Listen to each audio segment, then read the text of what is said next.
Andiamo a costruire un filtro per le esercitazioni che sia buono anche per rischio biologico da virus, batteri e polvere. Quindi non un filtro totalmente simulato, finto, ma che abbia anche un'efficacia. Questo filtro ha un passo molto simile al 40 mm sovietico Ghost, ma si attacca bene anche sui 40 mm NATO. Quindi andrò a utilizzare questo filtro che andrò a costruire basandomi su questo filtro cinese. Ho fatto l'unboxing di questa maschera qualche giorno fa e il link è sotto in descrizione. Si attacca sul 40 mm NATO, ma andrebbe messa una guarnizione tenuta qui in fondo, mentre la maschera cinese da cui prendo questo filtro ha una guarnizione posizionata in fondo a raccordo che dà un'ottima tenuta. Il passo è molto simile al Ghost 40 mm, anche se la struttura è leggermente diversa, ma il passo è quello più o meno. Non utilizzerò i carboni attivi perché quando ho fatto l'unboxing ho visto che questi carboni attivi passano queste pseudomembrane. Voglio utilizzare questo filtro però perché ha un vantaggio, è smontabile. Andiamo a smontarlo e iniziare a costruire il nostro filtro. Questo è il residuato del vecchio filtro. Le membrane che hanno utilizzato per la realizzazione di questo filtro non trattengono il carbone attivo. La mia paura è che mi respiro questo carbone attivo, che non so la composizione chimica, non so se è stato trattato o meno, non mi fido, quindi lo voglio scartare. In ogni caso non voglio utilizzare queste membrane che dubito la loro filtrazione. Come vedete si smonta e il vantaggio di questo filtro è proprio questo che mi ha lasciato estremamente soddisfatto, perché ha un costo molto basso, posso smontarlo senza doverlo tagliare come dovrei fare con un filtro di quelli nostri professionali, andrebbe tagliato l'alluminio, riadattato, rincollato, invece questo basta svitarlo.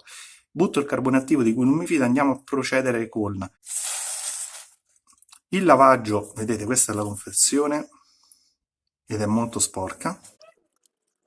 Quindi procederei con il lavaggio del filtro, quello che rimane nella scatola del filtro, lo andrei a pulire, a lavare per bene e a quel punto andrei a riempire con del materiale che abbia una filtrazione. Continuiamo con la realizzazione del nostro filtro. Abbiamo buttato il nostro contenuto, che me lo voglio tenere per fare degli esperimenti.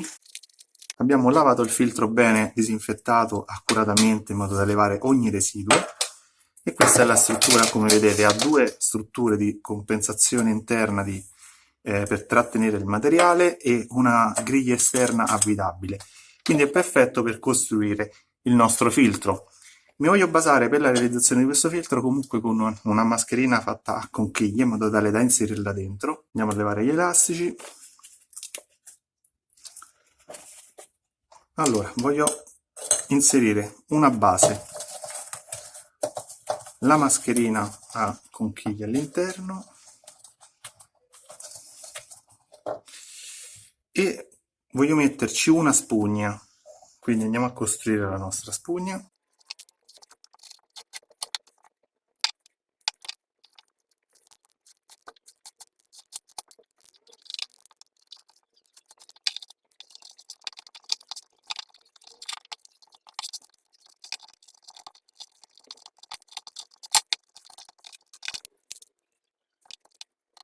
Ok, abbiamo realizzato il nostro filtro con una maschera a conchiglie all'interno e una struttura filtrante di gomma piuma, in modo tale da poter avere tutto lavabile, sanificabile e la mascherina in carta a conchiglia sicuramente sostituibile. Questo dovrebbe proteggermi da polvere che verrà trattenuta da questa spugna, virus, batteri, perché comunque la struttura filtrante come vedete è molto spessa ed è aiutata da una mascherina a conchiglia presente all'interno. Farò questa prova con questa struttura. Andrò comunque a rilavare un'altra volta adesso prima dell'utilizzo. In questo modo ho realizzato un filtro che sia sostituibile, ripristinabile, tutto materiale sacrificabile che può essere buttato, il resto può essere facilmente lavato. Il vantaggio qual è? Che la resistenza all'aria che oppone il filtro è molto più simile a quello che è la composizione interna originale, quindi in esercitazione questo filtro sarà molto simile a quello che è un filtro professionale in resistenza dell'aria,